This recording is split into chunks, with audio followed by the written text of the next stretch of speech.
கர்த்தர் நல்லவர்.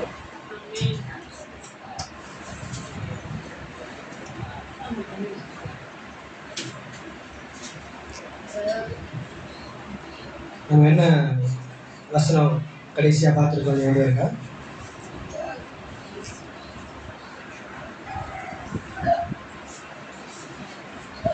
கர்த்தருக்குள்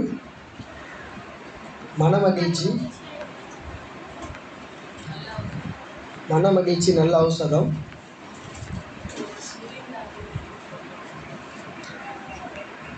அது என்ன பண்ணும்? மனமகிழ்ச்சி நல்ல ஔஷதம்.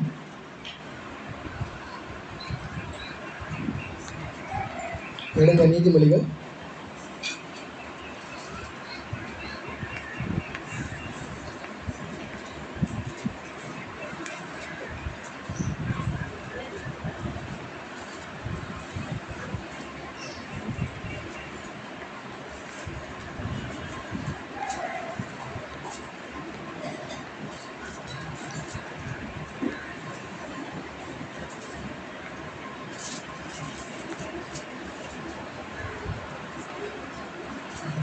'மனமகிழ்ச்சி நல்ல ஔஷதம், முறிந்த ஆவியோ எலும்புகளை உலரப் பண்ணும்.' அங்கே தான் நம்ம ஆரம்பித்தோம். என்ன பார்த்தோம் அப்படின்னா, நம்மளுடைய ஆத்துமா ஆத்துமாவில் ஒரு எண்ணம் உதிக்குது. அந்த எண்ணம் என்ன பண்ணுது அப்படின்னா, ஆவியை பாதிக்குது. என்ன பண்ணுது? ஆவியை பாதிக்குது.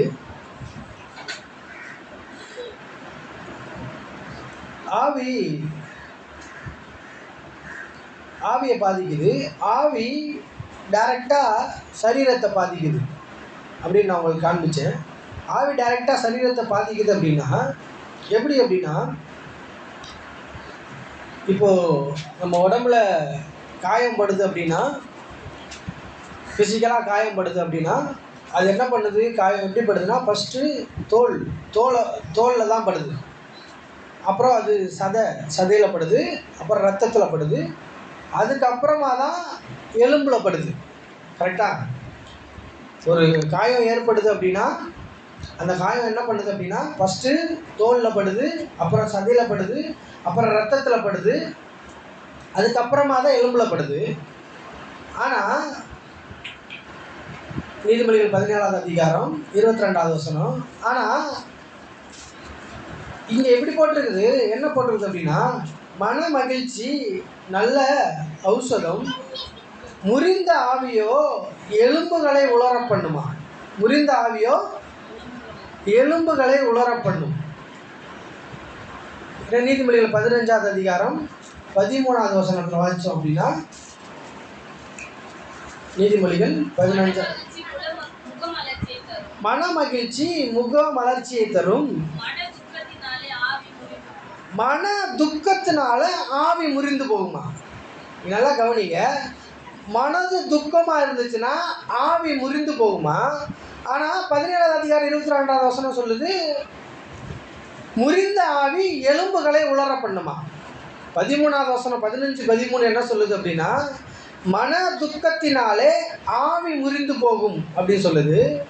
22வது வசனம் 17வது அதிகாரம் 22வது வசனம் சொல்லுது, அந்த முறிந்த ஆவி எலும்புகளை உலர பண்ணுமா. எதனால ஆவி முறிஞ்சு போகும்?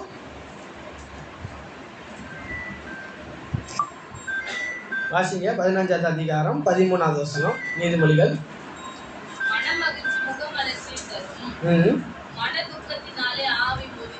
எதனால ஆவி முறிஞ்சு போகும்?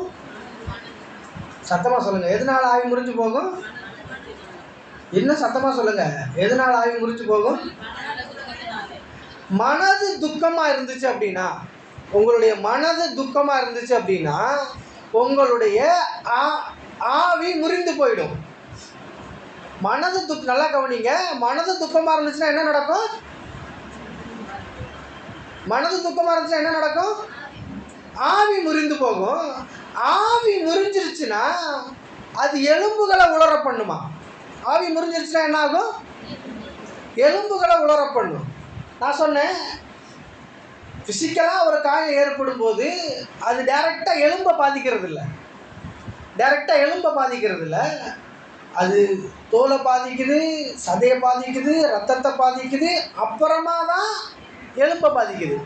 ஆனால் உங்களுடைய ஆவி முறிஞ்சிச்சு அப்படின்னா அது என்ன பண்ணுதான், டைரெக்டாக உள்ள எலும்பை பாதிக்குது. டைரெக்டாக எலும்பை பாதிக்குது அப்படின்னா நான் என்ன சொல்ல வரேன் அப்படின்னா, நீங்கள் ஃபிசிக்கலாக யோசிக்காதீங்க.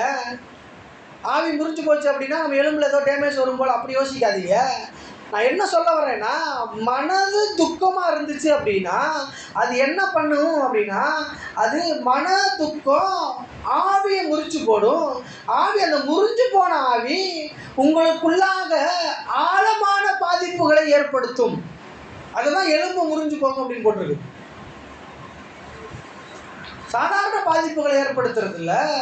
உங்களுக்கு எலும்பு முறிஞ்சு போகும் அப்படின்னா, எலும்பை உலர பண்ணும் அப்படின்னா, நம்ம என்ன யோசிக்கிறோம் அப்படின்னா, ஆவி முறிஞ்சு போச்சு அப்படின்னா அப்போ நமக்குள்ளே இருக்கிற எலும்பு ரத்தம் படாமல் உலர்ந்து போகிறதுனா காஞ்சு போயிடும் போல் அப்படின்னு நம்ம யோசிக்கிறோம். அது அப்படி அந்த அர்த்தத்தில் நான் சொல்ல வரல. என்ன சொல்ல வருது அப்படின்னா, உங்களுக்கு ஃபிசிக்கலாக ஒரு காயம் ஏற்பட்டுச்சு அப்படின்னா, கையில் ஒரு முள் குத்திருச்சு, ரத்தம் வருது, சதையில் டேமேஜ் ஆயிடுச்சு அப்படின்னா அது எதுனா ஒரு மருந்து போட்டு ஆற்றிடலாம். இல்லை ஆட்டோமேட்டிக்காக விட்டிங்கன்னா நான் போன வாரம் சொன்ன மாதிரி அது 3 நாளில் சரியாயிடும். ஆனால் இந்த எலும்பு உலர்ந்து போகிறது அப்படின்னா, எலும்புன்றது என்ன மீனிங் பண்ணுது அப்படின்னா, எலும்புன்றது ஆழமாக இருக்குது. உங்கள் சரீரத்தில் எலும்பு எங்கே இருக்குது அப்படின்னா, உங்களுடைய தோலை தாண்டி, உங்களுடைய சதையை தாண்டி, ரத்தத்தை தாண்டி ஆழமாக இருக்குது, உள்ளே இருக்குது எலும்பு. அதை நேரடியாக யாருமே பாதிக்க முடியாது. ஆனால் உங்களுடைய மனதின் எண்ணங்கள், உங்களுடைய ஆழ்மனதின் சிந்தனைகள், உங்களுடைய எதிர்மறையான எண்ணங்களாக இருக்கட்டும், இல்லை நேர்மறையான எண்ணங்களாக இருக்கட்டும், சந்தோஷமான எண்ணங்களாக இருக்கட்டும், துக்கமான எண்ணங்களாக இருக்கட்டும், துக்கமான சிந்தனைகளாக இருக்கட்டும், இல்லை சந்தோஷமான சிந்தனைகளாக இருக்கட்டும், இந்த சிந்தனைகள் என்ன பண்ணுது அப்படின்னா, இந்த எண்ணங்கள் என்ன பண்ணுது அப்படின்னா, அது நேரடியாக ஆழ்மனதை பாதிக்கிறது, ஆழமான இடத்தை பாதிக்குது. உங்களுடைய மன மகிழ்ச்சி, நல்லா கவனிங்க, உங்களுடைய மன மகிழ்ச்சியா இருந்தது அப்படின்னா, உங்களுடைய மனது சந்தோஷமாக இருந்தது அப்படின்னா, உங்களுடைய ஆழ் மனது சந்தோஷமாக இருந்தது அப்படின்னா, நீங்க மகிழ்ச்சியாக இருந்தீங்க அப்படின்னா அது ஒரு உள்ளான ஒரு தாக்கத்தை ஏற்படுத்துகிறது. உங்களுடைய இருதயத்திலே ஒரு உள்ளான தாக்கத்தை அது ஏற்படுத்துகிறது. உங்களுடைய வாழ்க்கையிலே அது மிகப்பெரிய ஒரு முக்கியமான ஒரு தாக்கத்தை அது ஏற்படுத்துது. நீங்க உங்களுடைய மனது மகிழ்ச்சியாக இருந்தா தான் என்ன நடக்குமா, உங்களுடைய முகம் மலர்ச்சியா இருக்குமா. மன மகிழ்ச்சி நல்ல ஔஷதம் அப்படின்னா, மன மகிழ்ச்சின்றது ஒரு மருந்து. நான் ஏற்கனவே உங்களுக்கு சொன்ன மாதிரி மன மகிழ்ச்சின்றது ஒரு மருந்து. இந்த மகிழ்ச்சியா நீங்க இருக்கும் பொழுது, உங்களுடைய மனதை மகிழ்ச்சியாக வைத்துக் கொள்ளும் பொழுது என்ன நடக்குது அப்படின்னா, அது உங்களுடைய சரீரத்தில் இருக்கிற வியாதிகளையும் குணப்படுத்துகிறது. நான் போன வாரமே உங்களுக்கு சொன்னேன், உங்க சரீரத்தில் எப்படி வியாதி வருது அப்படின்றத நான் உங்களுக்கு போன வாரமே சொன்னேன். எப்படி வியாதி வருதுன்னா, முதல்ல உங்களுடைய சிந்தனையில வருது. எப்படி வருது? சிந்தனையில வருது, உங்களுடைய எண்ணத்துல வருது, உங்களுடைய சிந்தனையில வருது. அந்த சிந்தனையில எண்ணத்துல வந்த இதுக்கு உங்களுடைய ஆவி இசைந்து போகுது. உங்களுடைய ஆவி இசைந்து போனதை உங்க சரீரம் செய்யுது. உங்க ஆவி இசைந்து போனதை உங்க சரீரம் செய்யுது. உங்க சரீரம் செய்யறதுனால, நல்லா கவனிங்க, உங்க சரீரம் செய்யறதுனால அது உங்களுடைய சரீரத்திலே பாதிப்பை ஏற்படுத்துகிறது. இது நல்லதுக்காக இருந்தாலும் சரி, கெட்டதுக்காக இருந்தாலும் சரி. உங்களுக்கு ஒரு ஜுரம் வருது, உங்களுக்கு ஒரு சளி பிடிச்சிக்கிச்சு அப்படின்னா அதுக்கு என்ன காரணம் சொல்லுங்க. போன வாரமே நான் கேட்டேன், உங்களுக்கு சளி பிடிச்சிருச்சுன்னா அதுக்கு என்ன காரணம்?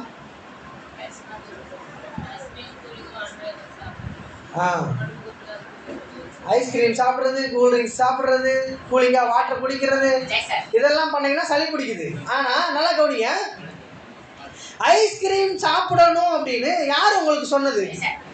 ஐஸ்கிரீம் சாப்பிடுங்கன்னு யார் சொன்னது உங்களுக்கு?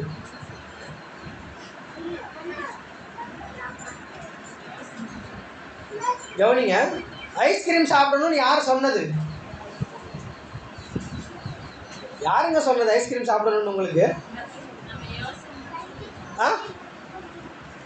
யாரோ சொன்னீங்களே.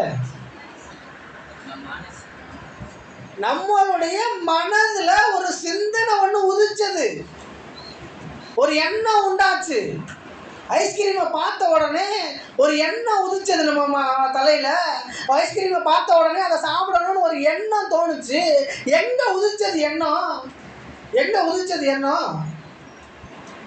உங்களுடைய மனதுல உதிச்சது. உங்களுடைய மனது தான் ஐஸ்கிரீமை பார்த்த உடனே சாப்பிடணும்னு தோணுச்சு. உங்க மனது தான் முக்கிய காரணம்.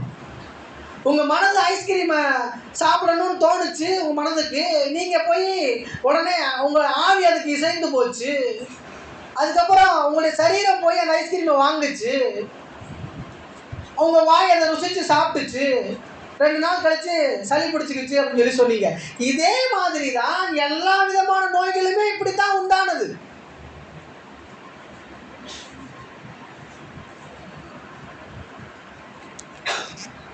கேன்சர் எப்படி உண்டாச்சுன்னு நினைக்கிறீங்க? ஒரு எண்ணம் உதிச்சது.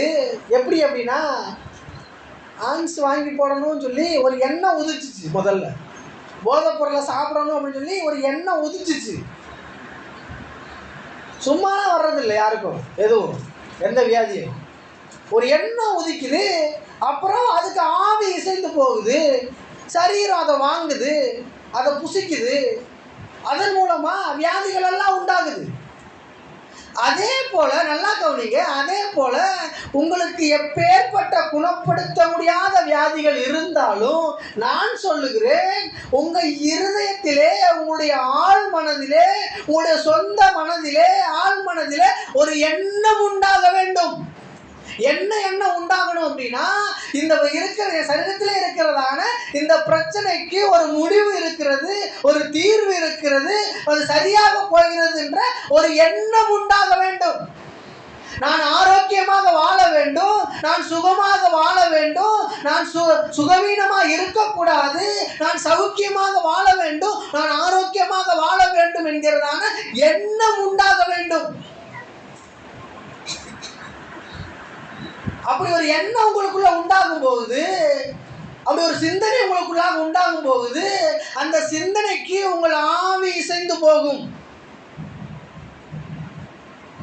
உங்க ஆவி இசைந்து போகும் பொழுது நல்லா கவனிங்க, உங்க ஆவி இசைந்து போகும் பொழுது என்ன நடக்கும் அப்படின்னா, நீங்க நோய்வாய்ப்பட்டு இருந்தாலும் சரி, நீங்க ஜுரத்துல இருந்தாலும் சரி, நீங்க தீர்க்க முடியாத வியாதியில இருந்தாலும் சரி, உங்க ஆழ்மனதுல நான் ஆரோக்கியமா மாறணும், உங்க ஆழ்மனதுல நான் சௌக்கியம் எனக்கு உண்டாகணும்னு ஒரு எண்ணம் உதிக்கும் பொழுது, அந்த எண்ணத்திற்கு உங்களுடைய ஆவி இசைந்து போகும் பொழுது, நான் சொல்லுகிறேன், நீங்கள் தீர்க்கவே முடியாத வியாதியில் இருந்தால் கூட அந்த வியாதி தீர்ப்பதற்கான வழி வாசல்களை கடவுள் உண்டு பண்ணுவார். பிரியமானவர்களே, உங்களுடைய எண்ணத்திலேயே இது சரியாகும். அப்படி இதெல்லாம் சரியாகாது பிரதர், இதெல்லாம் நடக்காது பிரதர், எனக்கு இந்த வியாதியா, இது தீரவே தீராது, இந்த கால் வலியா, இது போகவே போகாது, இந்த தலைவலியா, இது அடிக்கடி வரும், இது சரியாகவே சரியாகாது. அந்த எண்ணம் தான் உங்களுக்கு தலைவலி அங்கேயே நிறுத்தி வச்சிருக்கு. அந்த எண்ணம் தான் உங்களுக்கு கால் வலியை அங்கேயே நிறுத்தி வச்சிருக்கு. இது தீர்க்கவே முடியாத வியாதி பிரதர், இதை எந்த டாக்டராலையும் குணப்படுத்தவே முடியாது, வாய்ப்பே இல்லை. நான் சொல்றேன், நீ உங்களுக்கு சாதாரண தலைவலி இருந்தா கூட அது சரியாகும் நீங்க நினைக்காத வர, அது தீரும் நீங்க நினைக்காத வர, இது குணமாகும் நீங்க நினைக்காத வர, குணமாகும் சொல்லி உங்க மனதுல எண்ணம் உண்டாகாத வர அது தீரவே தீராது, அது மாறவே மாறாது, அது நடக்கவே நடக்காது.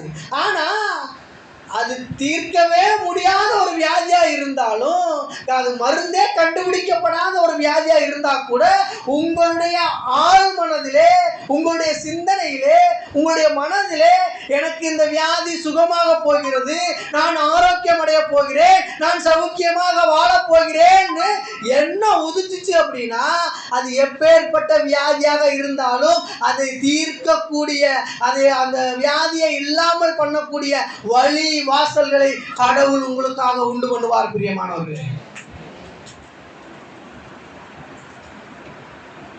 உங்களுக்கு வியாதி சரியாகணும், நோய் சரியாகணும், சரீரம் சுகமா இருக்கணும் அப்படின்னா முதல்ல உங்க ஆழ் மனதுல எண்ணம் உண்டாகணும். உங்களுடைய சுய சிந்தனையில ஒரு எண்ணம் உண்டாகணும். எனக்கு குடும்ப பிரச்சனை மாறணும், எனக்கு கடன் பிரச்சனை மாறணும், எனக்கு பொருளாதார பிரச்சனையில மாற்றம் உண்டாகணும் அப்படின்னா உங்களுடைய ஆழ் மனதுல முதல்ல ஒரு எண்ணம் உண்டாகணும். என்ன உண்டாகணும் அப்படின்னா, நான் வந்து நல்லா வாழ்ந்திருப்பேன், சுகித்திருப்பேன், நான் பொருளாதாரத்திலே முன்னேறி இருப்பேன், நான் கடன் கொடுப்பேன், அநேக ஜாதிகளுக்கு கடன் கொடுப்பேன், நானும் கடன் வாங்காதிருப்பேன்ற எண்ணம் உங்களுடைய ஆழ் மனதிலே உண்டாக வேண்டும். அப்படி உண்டாகும் போது என்ன ஆகும் அப்படின்னா, உங்க கடனை அடைக்கக்கூடிய வழி வாசல்களை உங்களுடைய ஆவி கண்டுபிடிக்கும். பிரியமானவர்களே,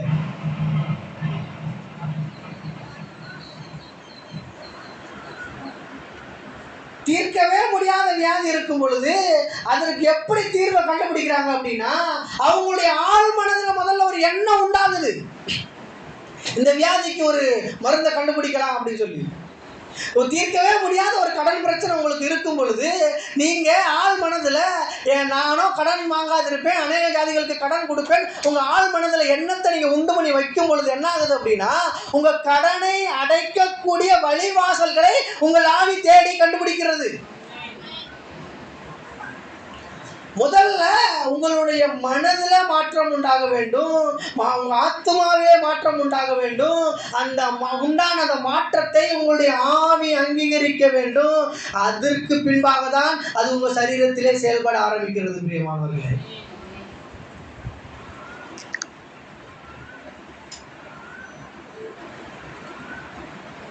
வாசிக்கலாம்.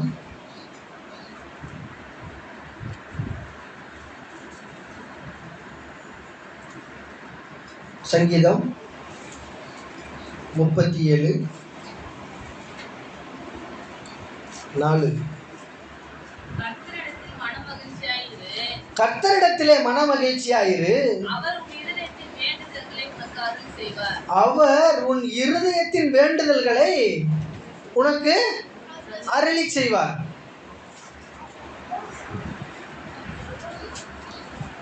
கர்த்தரிடத்திலே மன மகிழ்ச்சியா இரு, அவர் உன் இருதயத்தின் வேண்டுதல்களை உனக்கு அருளி செய்வார்.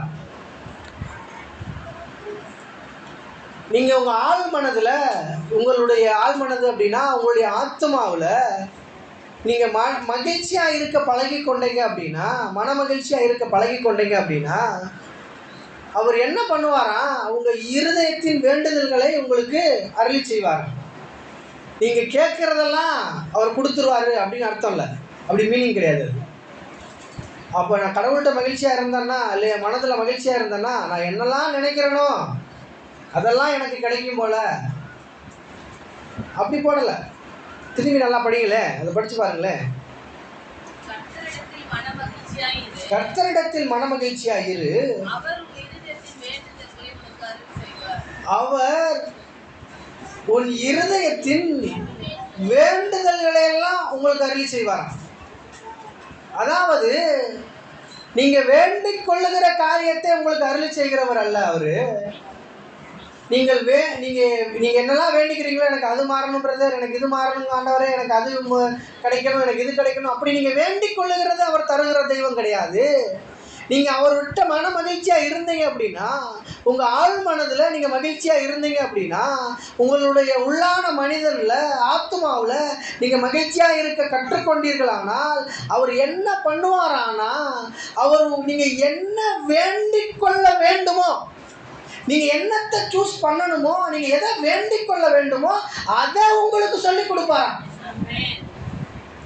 நீங்கள் வேண்டிக் கொள்ளுகிறத அவர் தர்றதில்ல. எனக்கு ஒரு 1000 கோடி கொடுங்க ஆண்டவர், ஏன்னா 1000 கோடி அவர் உங்களுக்கு தர்றதில்ல. ஆனால் 1000 கோடி எப்படி வரும்ன்றத உங்களுக்கு கற்றுக் கொடுப்பாராம். அவர் அதை தான் செய்கிறாரு. நான் சொல்லுகிறேன், உங்கள் ஆழ் மனதில் நீங்கள் நான் கடன் பிரச்சனையிலேருந்து வெளியே வரணும், உங்கள் ஆழ் மனதில் நான் இந்த நோயிலிருந்து நான் வெளியே வரணும், உங்கள் ஆழ் மனதில் இந்த குடும்ப பிரச்சனையிலேருந்து நான் வெளியில் வரணும் அப்படின்னு நீங்கள் சிந்திக்கும் பொழுது, அப்படின்னு நீங்கள் எண்ணும் பொழுது, உங்கள் ஆத்துமாவை அந்த எண்ணங்களுக்குள்ளாக கொண்டு போகும்போது, உங்களுடைய உள்ளான மனிதனை அந்த சிந்தனைகளுக்குள்ளாக கொண்டு போகும் பொழுது, கடவுள் என்ன பண்ணுறார் அப்படின்னா, உங்க கடன் பிரச்சனை மாறுகிறதற்கான வழிவாசல்களை அவர் உண்டு பண்ணுகிறார். உங்களுடைய நோய் மாறுகிறதற்கான வழிவாசல்களை அவர் உண்டு பண்ணுகிறார். நீங்கள் ஆரோக்கியமா இருப்பதற்கான வழிவாசல்களை அவர் உண்டு பண்ணுகிறார். அவர் உண்டு பண்ணி வைத்திருக்கிறதான வழிவாசல்களை உங்கள் ஆவி அந்த சிந்தனையோடு இசைந்து போகும் பொழுது, அந்த சிந்தனை உங்க ஆவி, உங்க ஆத்மா மனமகிழ்ச்சியா இருக்குது, அந்த மனமகிழ்ச்சியா இருக்கிறதுக்கு ஏற்ற மாதிரி உங்க ஆவி இசைந்து போகும் பொழுது, கடவுள் உண்டு பண்ணி வைத்திருக்கிறதான அந்த வழிவாசல்களை நீங்கள் தேடி கண்டுபிடிக்கிறீர்கள். பிரியமானவர்களே, நீங்க அதை தேடி கண்டுபிடிக்கும் போதுதான் உங்களுடைய மாம்சமானது, அதாவது உங்களுடைய சரீரமானது எப்படி ஐஸ்கிரீம் எடுத்து சாப்பிட்றீங்களோ அதை மாதிரி உங்க ஆவியும் ஆத்மாவும் அந்த தேடி கண்டுபிடிச்ச அந்த விஷயத்த உங்க சரீரம் செயல்படுத்த ஆரம்பிக்கிறது. என்ன பிரதர் சொல்றீங்க? ஏதோ ஆவின்றீங்க, ஏதோ ஆத்மான்றீங்க, ஏதோ சரீரம்ன்றீங்க, ஏதோ மனதுக்குள்ள மகிழ்ச்சியா இருக்கணும்னு சொல்றீங்க, என்னதான் சொல்றீங்க? ஒண்ணுமே புரியலையே அப்படி நீங்க யோசிக்கிறீங்கன்னு நினைக்கிறேன்.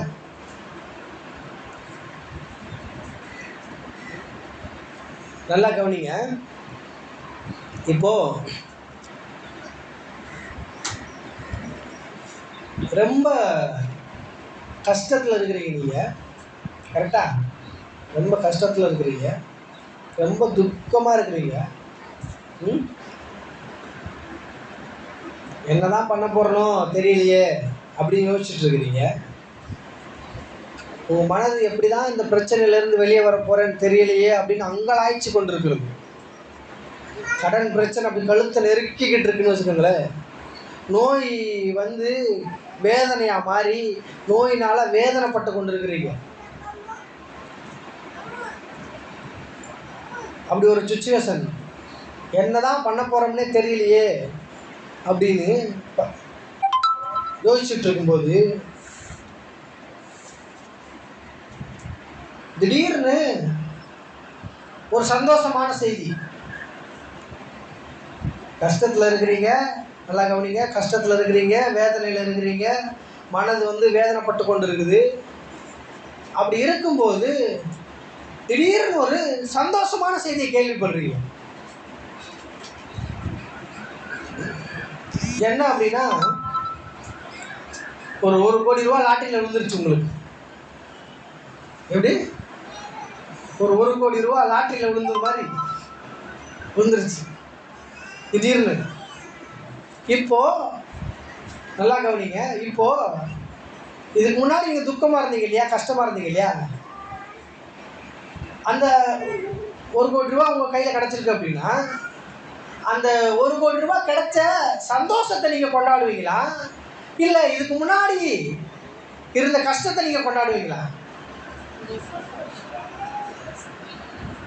1 கோடி என்ன பிரதர், 1000 கோடி வந்தால் கூட நாங்கள் அப்படியே தான் உட்காந்துருப்போம் அப்படின்னு சொல்கிறீங்களா?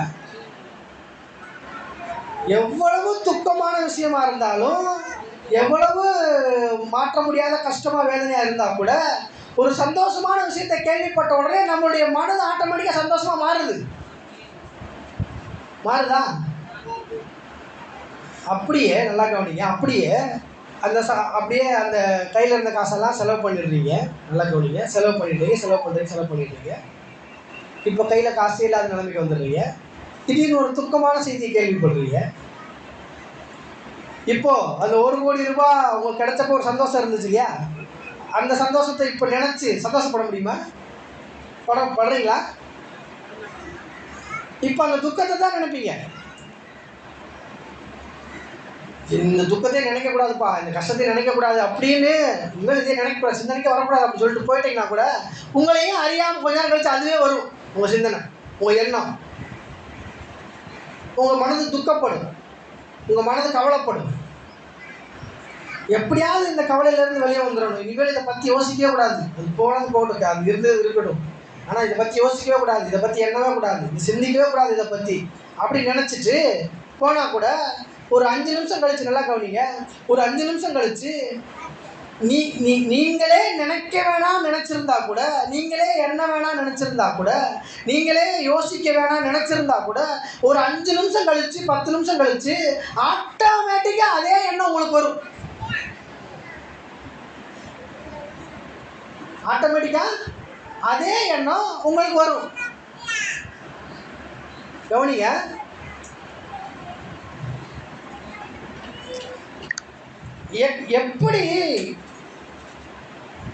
எப்படி ஆனால் துக்கமான விஷயம் மட்டும், நல்லா கவனிங்களே, துக்கமான விஷயம் மட்டும் ஆட்டோமேட்டிக்காக உங்களுடைய எண்ணங்களில் வரும், சிந்தனைகளில் வரும். ஆனால் நீங்கள் அந்த துக்கமாக இருக்கும்போது, நல்லா கவனிங்க, நீங்கள் அந்த துக்கமாக இருக்கும்போது, கஷ்டமாக இருக்கும்போது உங்களுடைய மனதை நீங்களே ட்ரை பண்ணி, நல்லா கவனிங்க, நீங்களே ட்ரை பண்ணி உங்களுடைய மனதை மகிழ்ச்சியாக மாற்றணும்னு நினைக்கிறீங்க அப்படின்னா, செயற்கையாக உங்கள் மனதை எப்படியாவது மகிழ்ச்சியாக மாற்றணும் அப்படின்னு விரும்புகிறீங்க, நினைக்கிறீங்க அப்படின்னா, நீங்களே எவ்வளோ ட்ரை பண்ணி மகிழ்ச்சியாக இருக்கணும், சந்தோஷமாக இருக்கணுன்ற மாதிரி காட்டிக்கிட்டால் கூட ஒரு 5 நிமிஷம் கழிச்சோ ஒரு 10 நிமிஷம் கழிச்சோ திரும்பி அந்த துக்கமான எண்ணம் தான் வருது, அந்த கவலையான எண்ணம் தான் வருது. அப்படி இருக்கிற சூழ்நிலையில் நான் ஒன்று சொல்கிறேன், நல்லா கவனிங்க, உங்களுடைய இருதயம்ன்றது, உங்களுடைய ஆள் மனதுன்றது, உங்களுடைய உள்ளான மனிதன்ன்றது ஒரு உழுகப்பட்ட நிலம் மாதிரி, எப்படி விதைக்கிறதற்கு ரெடியாக இருக்கிற ஒரு நிலம் மாதிரி. அந்த நிலத்தை, நல்லா கவனிங்க, அந்த நிலத்தை பண்படுத்தி உங்களுக்கு என்ன தேவையோ அதை நீங்கள் விதைக்கிறீங்க. உங்களுக்கு என்ன தேவையோ அதை நீங்கள் விதைக்கிறீங்க. அதுதான் நீங்கள் செயற்கையாக உங்களுடைய மனதை வந்து செயற்கையாக சந்தோஷமாக இருக்கிறதுக்காக ட்ரை பண்ணுறது, நீங்கள் விதைக்கிறது தான். ஆனால் நீங்கள் அதை அப்படியே விட்டுட்டீங்க அப்படின்னா, அந்த நிலத்தை உழுது பண்படுத்திட்டு நீங்கள் அப்படியே உங்களுக்கு தேவையானதை விதைச்சிட்டு, நல்லா கவனிங்க, உங்களுக்கு தேவையானதை விதைச்சிட்டு நீங்கள் அப்படியே விட்டுட்டீங்க அப்படின்னா அந்த நிலத்தில் களைகள்லாம் ஈஸியாக வளரும். அந்த களைகளை நீங்கள் விதைக்கலை, நல்லா கவனிங்க, அந்த களைகளை நீங்கள் விதைக்கலை, அது ஆட்டோமேட்டிக்காக வளரும். அதே மாதிரி தான் உங்களுடைய கவலைகளும், உங்களுடைய பயமும், உங்களுடைய எதிர்மறையான எண்ணங்களும் நீங்கள் நினைக்க வேண்டிய அவசியமே கிடையாது. அது ஆட்டோமேட்டிக்காக வரும் உங்களுக்கு 5 நிமிஷம் கழிச்சு, 10 நிமிஷம் கழிச்சு. ஏன்னா அதெல்லாம் களைகள். பிசாசு யாருக்கிட்டையுமே, நல்லா கவனிங்க, பிசாசு வந்து யாருக்கிட்டையுமே வந்து, சிஸ்டர் நான் உங்களுக்கு கொஞ்சம் ஒரு தலைவலி கொடுத்துட்டுமா, சிஸ்டர் நான் உங்களுக்கு கொஞ்சம் ஜுரம் கொடுத்துக்கட்டுமா, சிஸ்டர் நான் உங்களுக்கு கொஞ்சம் கடன் பிரச்சனை கொடுத்துக்கட்டுமான்னு கேட்டுட்டெல்லாம் வரமாட்டான் பிசாசு. களை எப்படி ஆட்டோமேட்டிக்காக முளைக்குதோ, களை எப்படி தேவையில்லாத செடிகள் ஆட்டோமேட்டிக்காக முளைக்குதோ, அதை மாதிரி பிரச்சனைகள் எல்லாம் நீங்கள் கேட்கணும்னு அவசியம் கிடையாது, கூப்பிடணும்னு அவசியம் கிடையாது, அதெல்லாம் ஆட்டோமேட்டிக்காக உங்களுடைய வாழ்க்கையில் வந்து கொண்டே இருக்கும். ஆனால் இருதயத்தை சந்தோஷமாக வச்சுக்கணும், இருதயத்தை மகிழ்ச்சியாக வச்சுக்கணும் அப்படின்னா அந்த மன மகிழ்ச்சி, அந்த ஔஷதம் உங்களுக்குள்ள ஆட்டோமேட்டிக்காக வராது, அதை நீங்கள் அனுமதிக்க வேண்டும். ஏனென்றால் இயேசு இப்படி சொல்லுகிறார், வாசற்படியிலே நின்று கதவை தட்டுகிறேன், எவன் ஒருவன் என் சத்தத்தை கேட்டு கதவை திறந்தான்னா தான் அவன் வீட்டுக்குள்ள நான் போவேன் அப்படின்னு சொல்லி சொல்றாரு. நன்மை வந்து உங்க வாசற்படியில வந்து நின்று கதவை தட்டுங்க, நீங்க அனுமதிச்சா மட்டும்தான் நன்மை வரும். ஏனென்றால் நன்மை வந்து நீதியின்படி செயல்படும். நீதியின்படி செயல்படுகிறவர்கள், நேர்மையாக செயல்படுகிறவர்கள் நேர்மையான வழியில தான் வருவாங்க. நன்மை நேர்மையான வழியில தான் வரும், மகிழ்ச்சி நேர்மையான வழியில தான் வரும், சந்தோஷம் நேர்மையான வழியில தான் வரும். ஆனா துக்கம் எப்படி வேணா வரும், கஷ்டம் எப்படி வேணா வரும். கஷ்டத்தை நீங்க வரவேற்கணும்னு அவசியம் கிடையாது, ஆட்டோமேட்டிக்கா வரும் கஷ்டம். ஆனால் சந்தோஷம், மகிழ்ச்சி, நன்மை இவைகளெல்லாம் நீங்கள் தேடி, நீங்கள் கண்டுபிடித்து, நீங்கள் சுதந்திரித்து கொண்டு, நீங்கள் உங்கள் ஆள் மனதை சந்தோஷமாக வச்சுக்கிட்டீங்கன்னா மட்டும்தான் அந்த துக்கத்தையும் அந்த கஷ்டத்தையும் அந்த பயத்தையும் நீங்கள் அந்த செடியை பாதுகாக்கணும். அப்படின்னா களைகளை பிடுங்கி எடுத்து விட்டா தான் அந்த செடி நன்றாக வளரும். பிரியமானவர்கள், வாசிக்கலாம். சங்கீதம் 119, சங்கீதம் 119, 16, 47 ரெண்டுமே வாசிக்கலாம். சங்கீதம் 119, 16 அப்புறம் 47 வாசிங்க. பைபிள்லாம் ஸ்பீடாக எடுக்க கற்றுக்குங்க, ஏன்னா டைமே முடிஞ்சிருச்சு. உமது பிரமாணங்களில் மன மகிழ்ச்சியா இருக்கிறேன், உமது வசனத்தை மறவேன். உமது பிரமாணங்களில் மன மகிழ்ச்சியா இருக்கிறேன், உமது வசனத்தை மறவேன். 47 வாசிங்க.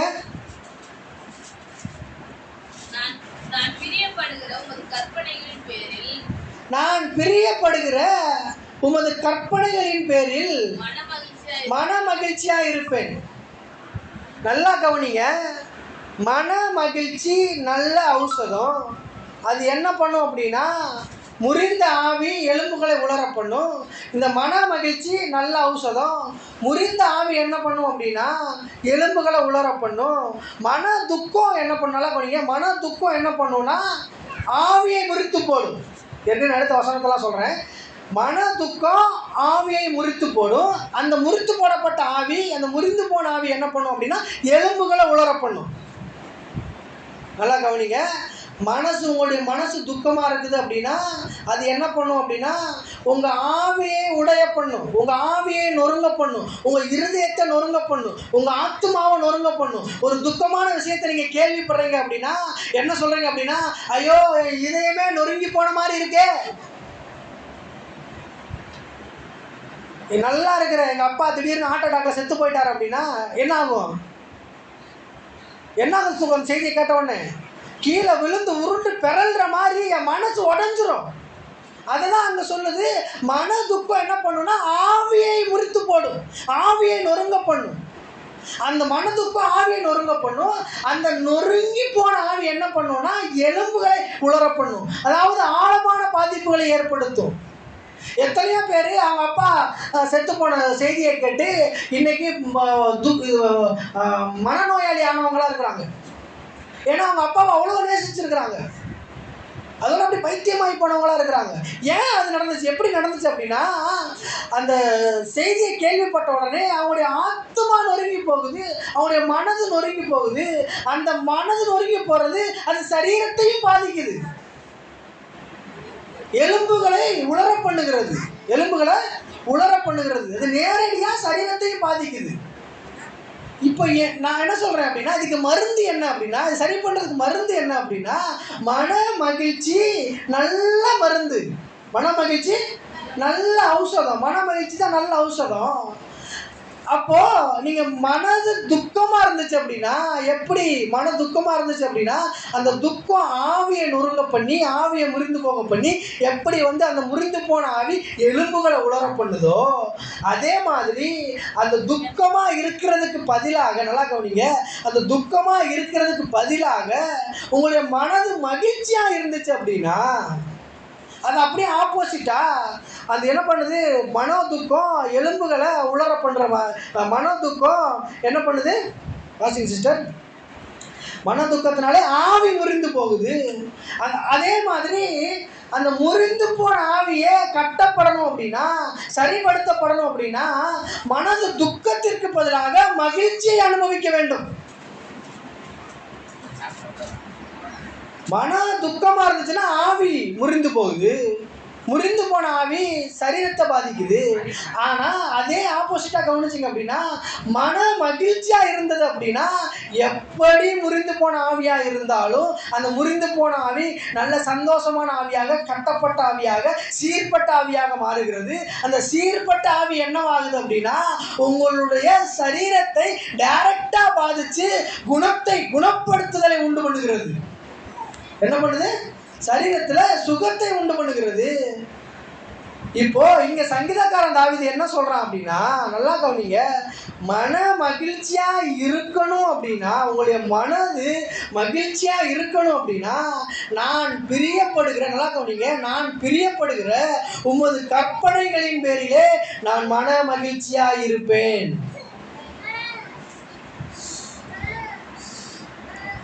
உமது பிரமாணங்களிலே நான் மன மகிழ்ச்சியா இருப்பேன். உம்முடைய வசனத்தை நான் மறவேன். நான் என்ன சொல்ல வர்றேன் அப்படின்னா, நீங்க மன மகிழ்ச்சியா இருக்கணும் அப்படின்னா, நீங்க ஆட்டோமேட்டிக்கா மன மகிழ்ச்சியா இருக்க முடியாது. ஆட்டோமேட்டிக்கா துக்கமா வேணா இருக்கலாம். ஏன்னா களை வருது இல்லையா, களை செடிகள்லாம் வருது இல்லையா, அது ஆட்டோமேட்டிக்கா வரும். துக்கம் ஆட்டோமேட்டிக்கா வரும். ஆனா நீங்க ஆட்டோமேட்டிக்காலாம் மன மகிழ்ச்சியா இருக்க முடியாது. நீங்க மன மகிழ்ச்சியா இருக்கணும் அப்படின்னா, சங்கீதக்காரன் தாவீது சொல்றான், உமது பிரமாணங்களிலே நான் மன மகிழ்ச்சியா இருக்கிறேன், உம்முடைய வசனத்தை நான் மறவேன். நான் பிரியப்படுகிற உமது கற்பனைகளின் பேரிலே நான் மன மகிழ்ச்சியா இருப்பேன். என்ன சொல்ல வர்றேன் அப்படின்னா, நீங்க துக்கமா இருக்கலாம், துக்கம் ஆட்டோமேட்டிக்கா வரும், கஷ்டம் ஆட்டோமேட்டிக்கா வரும். ஆனால் மன மகிழ்ச்சி வேணும் அப்படின்னா, சந்தோஷம் வேணும் அப்படின்னா, இருதயத்தில் சுகம் வேணும் அப்படின்னா, இருதயத்தில் மன மகிழ்ச்சி உண்டாகணும் அப்படின்னா, ஆள் மனதில் மன மகிழ்ச்சி உண்டாகணும் அப்படின்னா, நான் சொல்லுகிறேன் பிரியமானவர்களே, கடவுளுடைய வார்த்தையை நீங்கள் நம்பும் பொழுதுதான், கடவுளுடைய வார்த்தையை நீங்கள் வாசிக்கும் பொழுதுதான், கடவுளுடைய வார்த்தையை நீங்கள் ஏற்றுக்கொள்ளும் பொழுதுதான், கடவுளுடைய வார்த்தையை இருதயத்திலே வைத்துக் கொள்ளும் பொழுதுதான், சங்கீதக்காரன் தாவீது சொல்லுகிறான், நான் உம்முடைய பிரமாணங்களின் பேரிலே மன மகிழ்ச்சியா இருப்பேன், உம்முடைய வசனத்தை நான் மறவேன் என்று சொல்லுகிறான். பிரியமானவர்களே, நீங்க மகிழ்ச்சியா இருக்கணும், உங்க மனது மகிழ்ச்சியா இருக்கணும் அப்படின்னா, நீங்கள் வேதத்தில் இருக்கிற வசனங்களை எடுத்து தியானிக்க வேண்டிய கட்டாயத்தில் இருக்கிறீர்கள். பிரியமானவர்களே, உங்க மனது மகிழ்ச்சியா இருக்கணும் அப்படின்னா, உங்க இருதய மகிழ்ச்சியா இருக்கணும் அப்படின்னா, உங்க ஆத்மா பூரிப்பாக இருக்க வேண்டும் என்றால், நான் சொல்லுகிறேன் பிரியமானவர்களே, கர்த்தர் என் மேய்ப்பராய் இருக்கிறார், நான் தாழ்ச்சி அடையேன், அவர் என்னை புல்லுள்ள இடங்களிலே வைத்து அமர்ந்த தண்ணீர் அண்டைகளிலே கொண்டு போய் விடுகிறார். அந்த வசனங்களை எடுத்து உங்க இருதயத்தில் வைக்கணும். அந்த வசனங்களை எடுத்து இருதயத்தில் வைக்கும் பொழுது, நானும் அநேக ஜாதிகளுக்கு கடன் கொடுப்பேன், எல்லாம் நான் யார்கிட்டையும் கடன் வாங்க மாட்டேன் என்று எழுதப்பட்டிருக்கிற அந்த வார்த்தைகளை உங்க இருதயத்தில் வைக்கணும். பிரியமானவர்களே, நான் இப்பொழுது இருக்கிறதை பார்க்கிறோம், இன்னும் 1000 மடங்கு தேவனாகிய கர்த்தர் சொன்னபடியே உன்னை ஆசீர்வதிப்பார் என்ற வசனத்தை இருதயத்தில் வைக்கணும். பிரியமானவர்களே, நான் கையிட்டு செய்கிற எல்லா வேலைகளிலும் கர்த்தர் என்னோடு கூட இருந்து என்னை பல மடங்காய் வர்த்திக்க பண்ணுவார் என்ற வசனத்தை உங்க இருதயத்தில் வைக்கணும். பிரியமானவர்களே, உங்க இருதயத்துல நல்லா கவனிங்க, துக்கம் ஒரு அம்பு மாதிரி தைக்குது அப்படின்னா, துக்கம் ஒரு அம்பு மாதிரி ஃபோர்ஸா பாயுது அப்படின்னா, துக்கம் அணுகுண்டு மாதிரி துப்பாக்கில இருந்து புறப்பட்ட தோட்டா மாதிரி உங்க இருதயத்துல தாக்குது அப்படின்னா, அதை மாற்றி போடக்கூடிய சக்தி எங்க இருக்கிறது என்றால் கடவுளுடைய வார்த்தையில இருக்கிறது. பிரியமானவர்களே, தாவீது சொல்றான், தாவீது என்ன சொல்றானா, அவ்வளவு பெரிய கோலியாத்தை பார்த்து சொல்றான், நீ நிந்திக்கிற தேவனுடைய சேனைகளின் கர்த்தருடைய தேவனுடைய நாமத்தை கொண்டு நான் உன்கிட்ட வருகிறேன், நான் உன்னைய இந்த காக்காக்கு இந்த கழுகுக்கு உன்னை இரையாக்கி போடுவேன்னு சொல்றான். பிரியமானவர்களே, எங்க இருந்து வந்துச்சு அந்த வார்த்தை அப்படின்னா, அவன் இருதயத்துல இருந்து வந்தது. பிரியமானவர்களே, நான் சொல்லுகிறேன், உங்களுக்கு பிரச்சனைகள் இருக்கலாம், கஷ்டங்கள் இருக்கலாம், கடன் இருக்கலாம், நோய் இருக்கலாம், தீர்க்கவே முடியாத இந்த உலகத்திலே தீர்வே கண்டுபிடிக்க முடியாத பிரச்சனைகள் மத்தியில நீங்க வாழ்ந்து கொண்டிருக்கலாம். உங்க இருதயத்துல எவ்வளவு விசனங்கள் இருந்தாலும், எவ்வளவு விசனங்கள்ல நீங்கள் நகன்று கொண்டிருந்தாலும், இருதயத்திலே தைத்து நீங்கள் இருதயத்தின் உங்க ஆழத்திலே நீங்கள் நோய்வாய்ப்பட்டு கொண்டிருந்தாலும், கஷ்டத்திலே வாழ்ந்து கொண்டிருந்தாலும், இது மாற்றவே முடியாத கஷ்டத்தில் நீங்கள் இருந்து கொண்டிருந்தாலும், நான் சொல்லுகிறேன் பிரியமானவர்களே, கடவுளுடைய வார்த்தை உங்கள் இருதயத்திலே அனுப்பும் பொழுது, கடவுளுடைய வார்த்தை போய் உங்களுடைய ஆள் மனதை மன மகிழ்ச்சியாய் மாற்றக்கூடிய சக்தி அந்த வார்த்தையில இருக்கிறது. பிரியமானவர்களே, அந்த வார்த்தையை நீங்க இருதயத்தில் வைக்கும் பொழுது உங்க ஆள் மனது மகிழ்ச்சியாக மாறுகிறது. மகிழ்ச்சியாக மாறும் பொழுது என்ன ஆகுது அப்படின்னா, உங்களுடைய ஆவி, முறிந்து போன ஆவி, நொறுங்குண்டு போன ஆவி, உடைந்து போன ஆவி கட்டப்படுகிறது பிரியமானவர்களே. அது கட்டப்படும் பொழுது அது உங்க சரீரத்திலே சரீர பிரகாரமாக வெளிப்பிரகாரமாக வெளிப்படுகிறது பிரியமானவர்களே. கர்த்தர் உங்களை ஆசீர்வதிப்பாராக. நம்ம டைம் இருந்தால் அடுத்த வாரம் தொடரலாம். எழுந்திருக்கலாம், டைம் ஆயிடுச்சு. கடவுளுடைய வார்த்தை உங்க இருதயத்தில் இருக்கும் பொழுது நீங்கள் மன மகிழ்ச்சியா இருக்கிறீங்க. நீங்க மன மகிழ்ச்சியா இருக்கும் பொழுது மன மகிழ்ச்சி நல்ல மருந்து. அந்த மருந்து என்ன பண்ணுதுன்னா உலர்ந்து போன எலும்புகளை செழிக்க பண்ணுகிறது பிரியமானவர்களே. எசேக்கியேல் தீர்க்கதரிசி சொல்றான், உலர்ந்த எலும்புகள் உயிர் பெறுகிறதற்கு வார்த்தை காரணமா இருக்கிறது பிரியமானவர்களே. ஏசப்பாவை துதிக்கிறோம் ஐயா. நல்லவரே, நமக்கு நன்றி செலுத்துகின்ற கர்த்தாவே, பரிசுத்தரே, நாங்கள் துதிக்கிறோம் ஐயா. உலர்ந்து போன எலும்புகளைப் போல எங்களுடைய வாழ்க்கை உலர்ந்து போய் கிடந்தாலும் கூட அந்த உலர்ந்து போய் இருக்கிற இடத்திலே உங்களுடைய வார்த்தையை அனுப்பி, அப்பா உங்களுடைய வார்த்தையை அனுப்பி உலர்ந்து போன எலும்புகள் எல்லாம் நீர் உயிர் பெற செய்தீரே. எசேக்கியேல் தீர்க்கதரிசி தீர்க்க தரிசனம் உரைத்த பொழுது உறைந்து போன உலர்ந்து போன காய்ந்து போன அந்த எலும்புகளுக்கு ஊடாக எசேக்கியேல் தீர்க்கதரிசி வார்த்தையை அனுப்பினான் பிரியமானவர்களே. அந்த வார்த்தை என்ன பண்ணுச்சு அப்படின்னா அந்த எலும்புகளை எழும்பி நிற்க பண்ணுச்சு.